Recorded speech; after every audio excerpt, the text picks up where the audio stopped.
That coworker says his symptoms came less than an hour before Silver's death. That's right. And Fox 45's Keith Daniels joins us live with more on the witness and how Silver's family is responding. It's really heartbreaking to hear, Keith.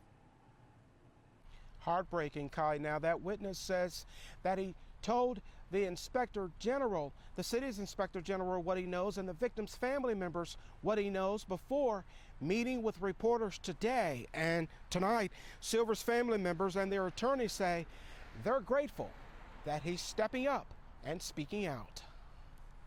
I'm a private attorney. Tharu Vignaraja, the attorney for the family of Ronald Silver II, going public Monday. They want the truth about that day. Telling, he says, what the family has learned about Silver's death after still waiting to hear the official word from the Department of Public Works and city leaders about what happened that day. We have been patient. It is time for us to share some of what we know. Critical information, they say, coming from Travis Christian. He was cramping severely. The DPW employee who says he was working with Silver the day he died on the job from a heat stroke.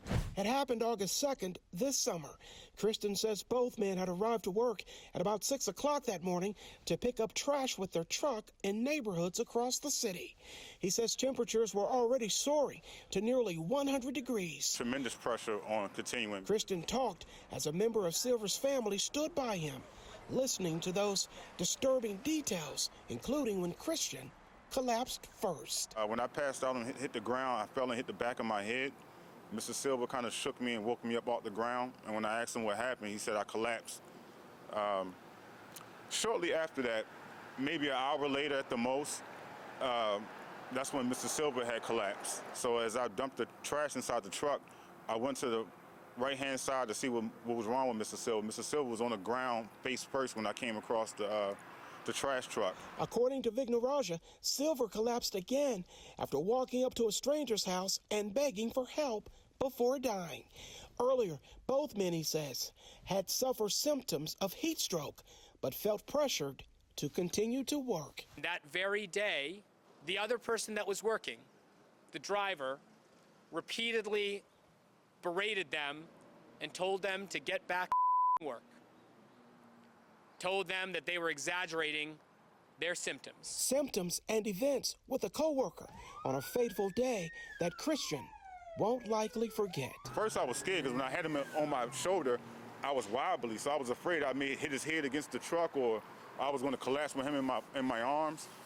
But Lord willing, God made me strengthen me to get him inside the truck. Well, in the weeks before Silver's death, the city's Office of Inspector General had warned of what she called hazardous working conditions for DPW employees during a dangerous heat wave.